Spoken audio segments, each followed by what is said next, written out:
creo también que América Latina se caracteriza por un crecimiento de la población penitenciaria, igual que Argentina también y España. No se escapan, creo, ni Estados Unidos de este flagelo de crecimiento de la población penitenciaria. Para mí es de sumo agrado y placer también recibir a Cecilia Toro en esta facultad y esperar que la disertación que tengan esta noche, así como la presentación de este libro sobre la pena de prisión en el siglo XXI, sirva de inicio de muchas actividades a las cuales podemos concurrir conjuntamente para discutir este tema muy importante. Yo pido que mi amiga Rosa Mávila me sustituya por ahora en esta presidencia de este tema, porque yo estoy en clase, tengo mis alumnos en el salón y quería simplemente saludar a Rosa y saludar también a Cecilia y a los profesionales que hoy día nos acompañan para discutir mejor este tema en el campo penitenciario, como son los psicólogos. Quiero darles la bienvenida y a ustedes, ¿no?, aprovechar lo mejor de estas charlas de esta naturaleza, y en eso estamos empeñados. La semana pasada hemos tenido la presencia de profesionales que trajo la Universidad Católica, ¿no?, Ferrayoli, etc., y que anoche yo he conversado con otros profesionales también que están en el 100 aniversario de la Católica para poder traer y también brindarles y ofrecerles a ustedes conferencias de esta naturaleza. Cecilia, te recibimos con mucho cariño. Espero que en otro momento podamos coordinar directamente con el decanato para que usted pueda venir oficialmente y recibirlo mejor, y espero que este libro, que lo leeré bien porque me interesa mucho, sirva como una de las que los alumnos pueden consultar para el mejor resolver o para la mejor discusión respecto de la pena de prisión. Muchas gracias a ustedes y recibamos a Cecilia con un aplauso. Muchas gracias.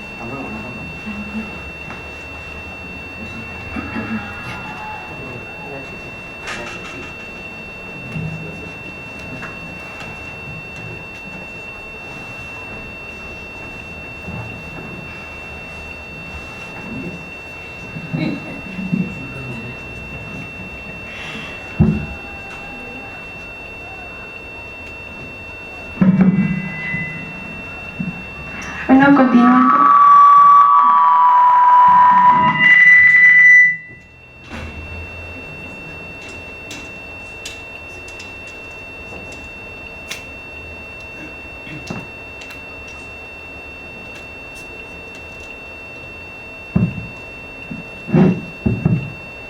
Bueno, continuando con las actividades, quisiéramos presentar a la profesora Mávila como taller, a la profesora Cecilia Toro, a la profesora Mávila, a Marcos Galván y a los psicólogos del tratamiento de agresiones sexuales, y quisiéramos empezar explicando el porqué de la conferencia.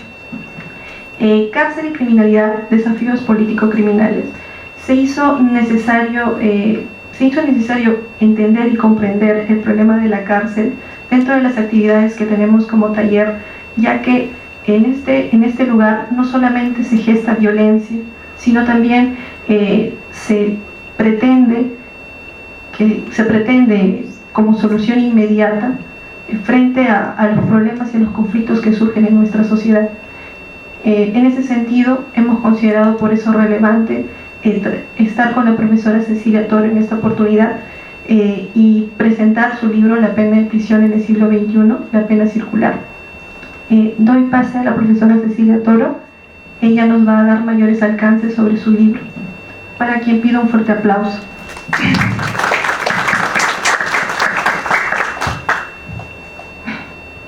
Hola, ¿me escuchan bien? Primero, mil disculpas por la demora. Yo estoy viniendo ahora de Bogotá. El libro se presentó en la Feria Internacional del Libro de Bogotá y aprovechando una escala de 7 horas en Lima, es que estoy acá. En verdad es que estoy en tránsito hacia mi casa, estoy volviendo a mi casa.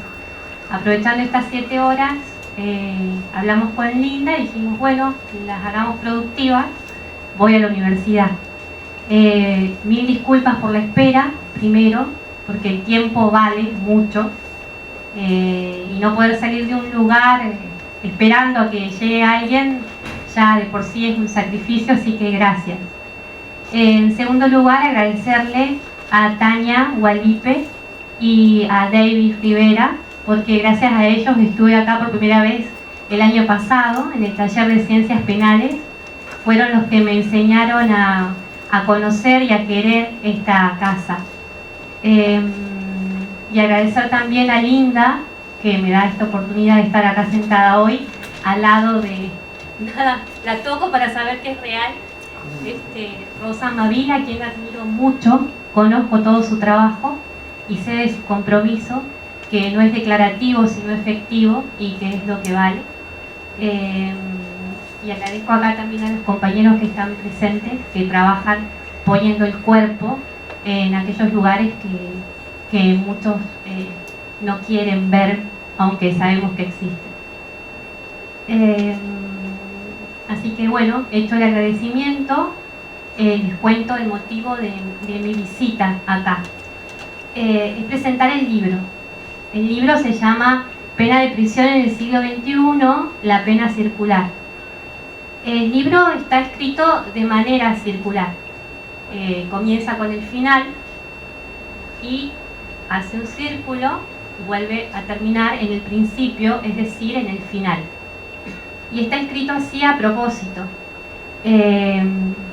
Aborda, el título es La pena de prisión en el siglo XXI, pero en el tránsito del libro se va describiendo y descubriendo que la pena de prisión en el fondo es la misma desde hace ya casi 5 siglos, desde que se constituye como un instituto autónomo.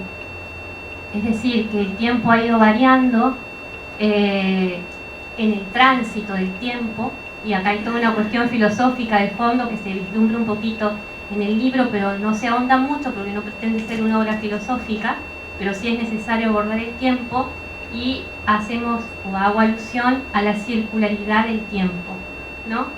Y en esa circularidad del tiempo, cómo el poder también se ejerce de manera circular. También en el libro lo que se trata de desmitificar es el concepto de resocialización. Descubrir lo que es ya evidente y cae por decantación, que las cárceles no resocializan, lo que dice Zaffaroni. Nadie sabe bien qué quiere decir resocializar, reeducar, reinsertar, las denominadas teorías re.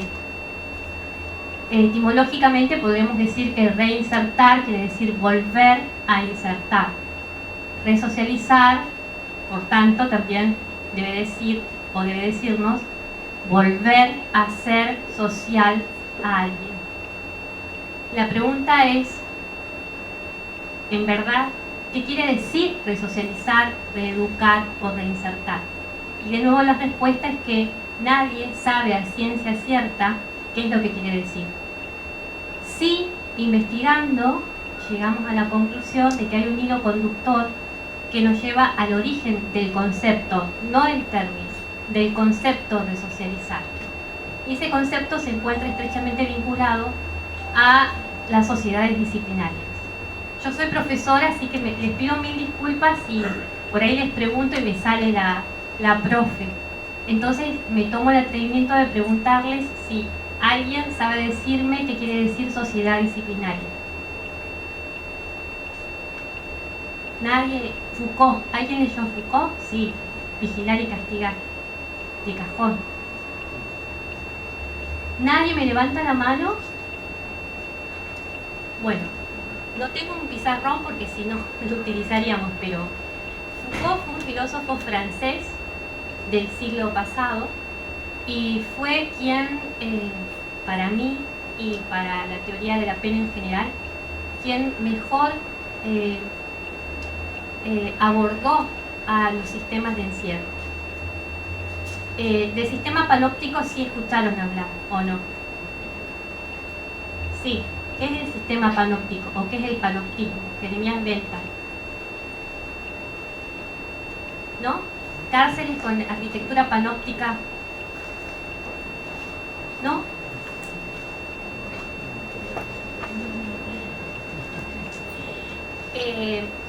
A ver, Foucault nos habla de la existencia de micropoderes.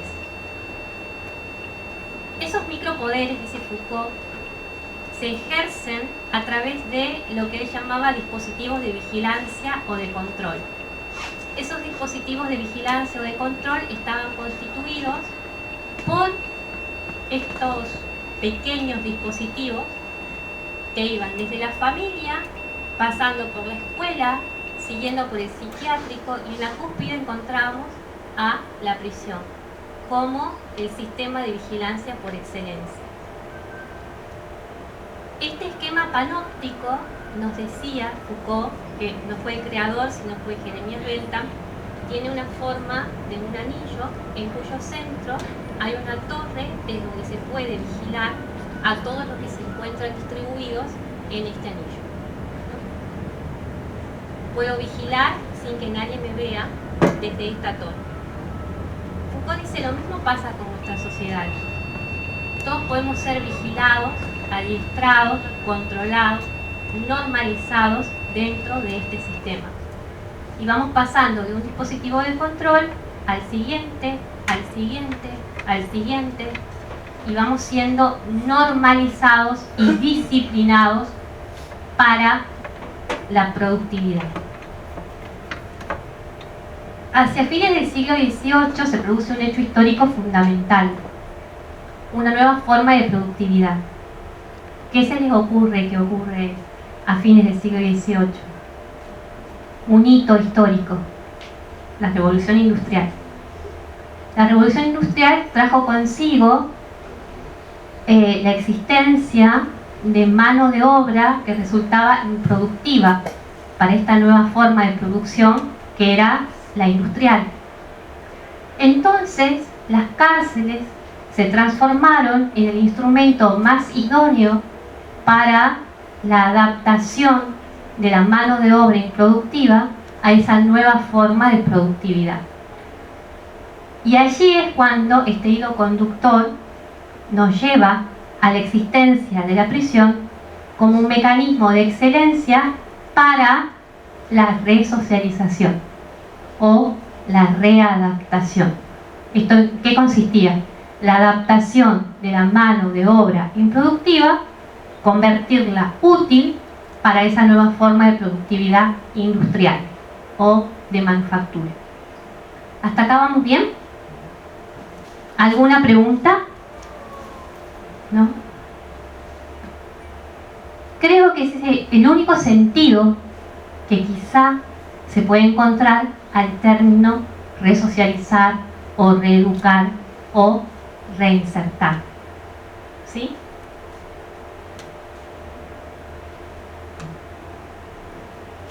Pero el tiempo transcurrió, la historia fue evolucionando, y este tipo de sociedades disciplinarias que surgen hacia fines del siglo XVIII, se constituyen en el siglo XIX y entran en pleno auge en el siglo XX, van decantando en su ejercicio. La forma de ejercicio del poder fue mutando en el tiempo, pero el poder sigue siendo el mismo. Foucault nos dice, el poder está en todas partes. El otro día hablamos con Elina, me decía hay que ponerle una cara al poder. Yo dije, el poder no tiene cara. Vivimos con relaciones de poder. Está en todas partes. Foucault dice, ¿cuál en una de las conferencias de Foucault en París le preguntan, pero profesor, ¿qué es el poder? Y los filósofos acá llevan una ventaja muy grande porque ellos se limitan a preguntar, es decir, no buscan respuestas, ¿no? Buscan cuestionar. Entonces Foucault dice, la verdad que no sé decirte qué es el poder. Yo lo que te puedo decir es que el poder se ejerce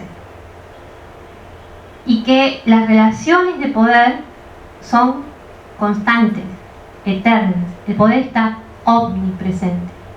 Incluso en este dispositivo, en este aula o en este anfiteatro, hay una cuestión de poder, ¿no? El profe que está acá arriba, que ejerce su poder de conocimiento sobre los alumnos que están allá, que tienen que absorber ese conocimiento, ¿no? Hay una relación de poder. Estos dispositivos son arquitectónicamente diseñados para el ejercicio de esa forma de poder, en este caso educativo. Yo que soy profesora, siempre evito estas cuestiones. Tratamos de que los alumnos y el profe estén a la misma altura y de que aprendamos los unos de los otros, que es una forma de desmitificar ese ejercicio de poder profesor-alumno. Por darles un ejemplo, en las relaciones de familia, él o la jefa de familia ejerce su poder, ¿no? Paternal o maternal, ejerce su poder sobre los hijos.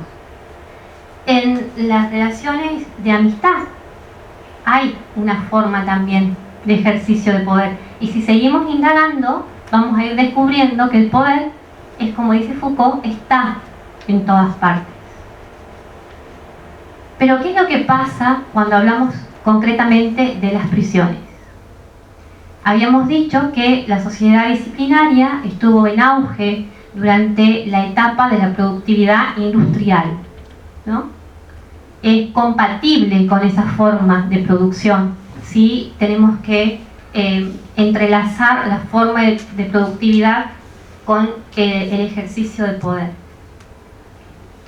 A fines del siglo XX, ya en los albores del siglo XXI, sabemos que la forma de productividad manufacturera o la forma de productividad industrial está en un franco declive y le está dando paso a una nueva forma de producción.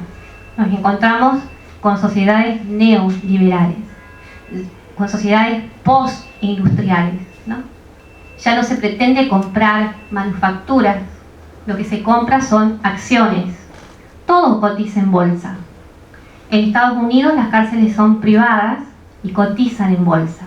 Son un gran negocio, compatibles con esta nueva forma de productividad postindustrial. Entonces aparece Gilles Deleuze, filósofo francés, que fue discípulo primero de Foucault y después fueron grandes amigos. Y yo digo que si el siglo XX fue enteramente Foucaultiano, el siglo XXI es enteramente deleuziano. Deleuze dice, Foucault tiene razón. Hasta acá tiene toda la razón. Pero yo tengo que agregar algo más. Esta forma de micropoder se atomizó. El micropoder que se ejercía en estos dispositivos de encierro o de secuestro, por ejemplo un psiquiátrico o una cárcel, se esfumó. ¿Y por qué digo que se esfumó? Porque ahora el poder ya no es necesario que se ejerza a través de estos dispositivos. ¿Qué les aparece a ustedes como primera imagen de una nueva forma de ejercicio de poder que no tiene que ver con un dispositivo de encierro? Por ejemplo, Internet. Todos y todas estamos siendo controlados todo el tiempo por las redes sociales, por Google. Siempre lo digo en mis clases, basta con que ponga el número de documento de ustedes, sé dónde viven, sé si van a la universidad o no, sé si trabajan o no, sé si viajaron o no, sé cuántas veces viajaron, a dónde, sé si tienen alguna causa penal abierta o no.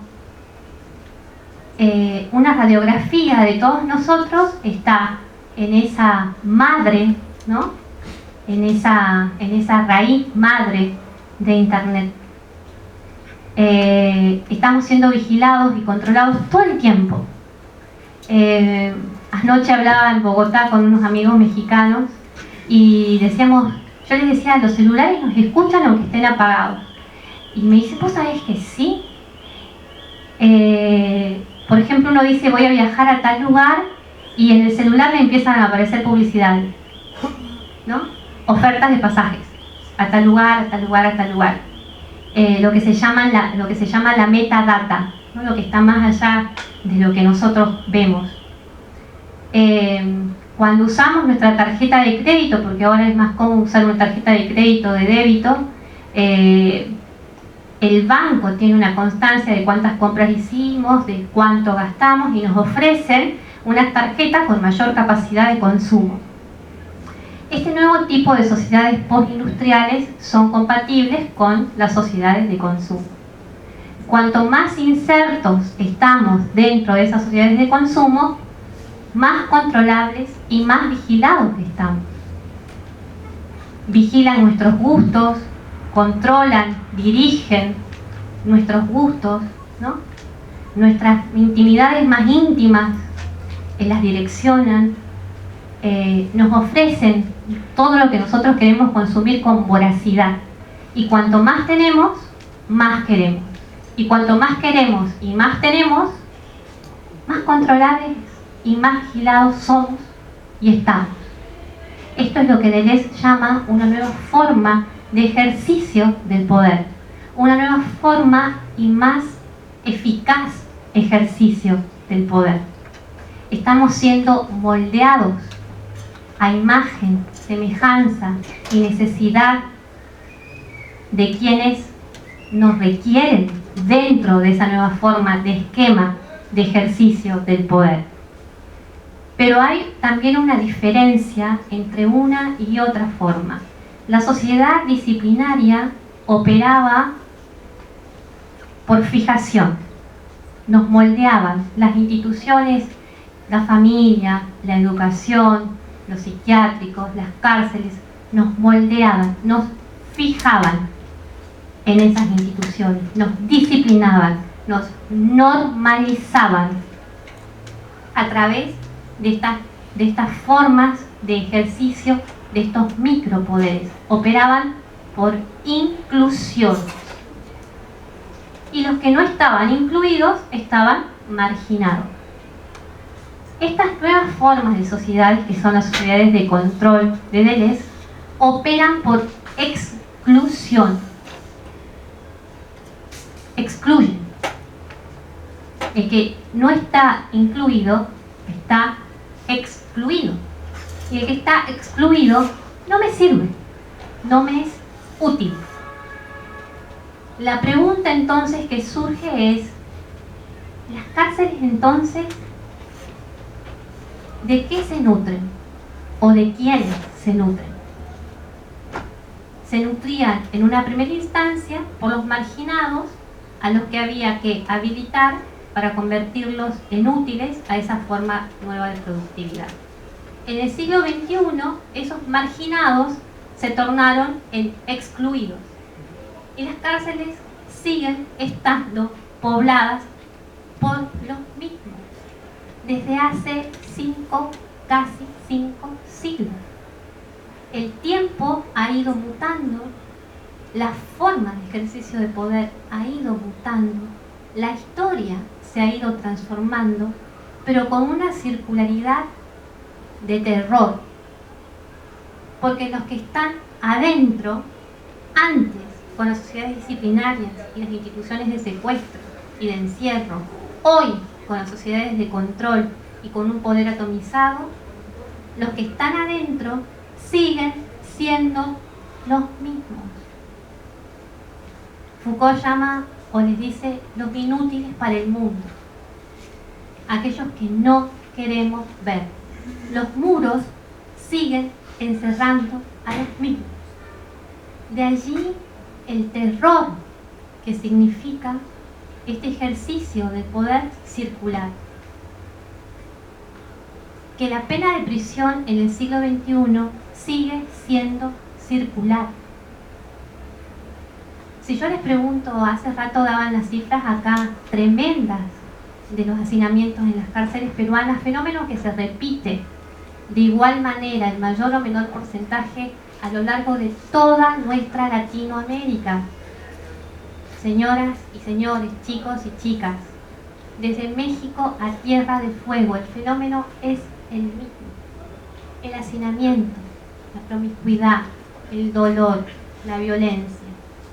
Porque el encierro es violencia. El solo encierro es violencia. Que no me vengan a decir que las cárceles son más de mal. Eso no es cierto. El otro día le decía a Linda, puede ser que la arquitectura sea más amigable con el preso, que les aseguro que no ocurre en nuestras cárceles latinoamericanas, que es un fenómeno que por ahí tenga más que ver con los países nórdicos quizá, o con algún país de la Europa occidental, pero no quienes recorremos las cárceles latinoamericanas les podemos asegurar que son iguales. Las arquitecturas son las mismas. Los presos en México y en Tierra del Fuego son los mismos. En mi país, el mayor porcentaje de personas privadas de la libertad corresponde a personas jóvenes, una franja etaria que va de los 18 a los 28 años. El más viejo puede tener 32. Jóvenes que no han tenido acceso a la educación primaria obligatoria o que han tenido una educación básica incompleta. El mayor porcentaje de delitos corresponde a delitos contra la propiedad. Esto nos está queriendo decir algo, es como Muñoz Conde dice, es la punta del iceberg, donde lo que no se ve es lo que realmente importa. Y el fenómeno criminal, yo admiro mucho a los que hacen dogmática, ¿no? Porque llegan a un nivel de abstracción que es admirable. El fenómeno criminal no es dogmático, el fenómeno criminal es un fenómeno social, nos urge, nos interpela. Esta realidad nos exige hacer algo. Esperar a que algún día el círculo se rompa no nos sirve de nada. Hay que actuar. Hay que actuar.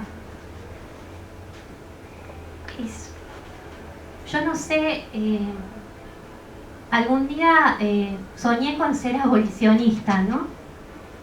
Yo digo que la mejor cárcel es la que no existe. Pero ahí está. Y mientras los abolicionistas nos dicen que hay que terminar con la cárcel sigue hacinando y sigue matando, siguen muriendo detrás de los muros, nos sigue interpelando. Entonces yo digo que el abolicionismo nos sirve para caminar, es como la utopía, como dice Eduardo Galeano, la utopía nos sirve para caminar. Quizá algún día logremos que ese círculo se rompa. En tanto, es menester actuar, denunciar, saber que esto existe, que existirá y que va a seguir existiendo. Tornar a la cárcel lo menos indigna posible. Que la dignidad sea el límite del ejercicio del poder punitivo. Es el norte al que debemos aspirar, el deber que debemos asumir. Los que estamos comprometidos, y si ustedes están acá, lo están, tenemos el deber moral de asumir.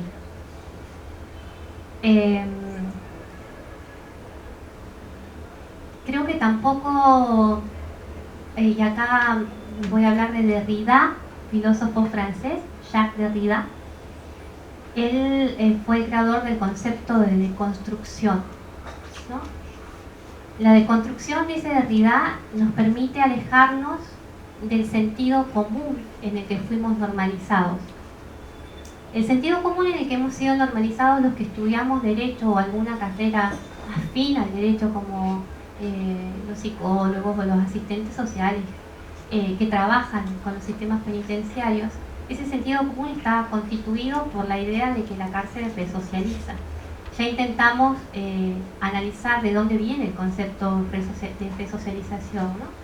Que tiene que ver más con una cuestión de productividad económica.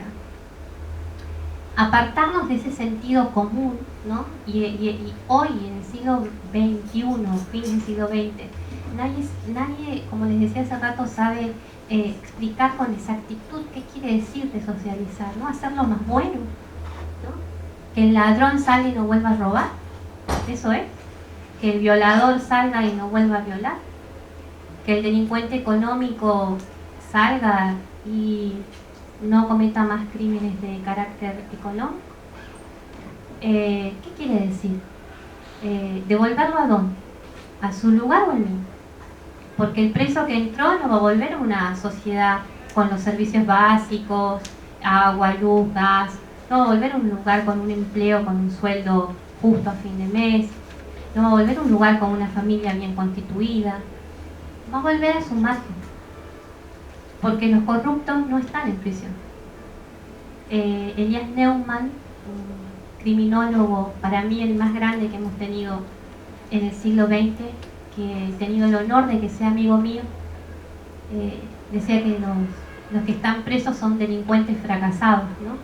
Los exitosos están afuera, usan traje y corbata. Entonces, ¿qué quiere decir resocializar? Yo no lo sé, nunca lo supe, nunca lo voy a entender.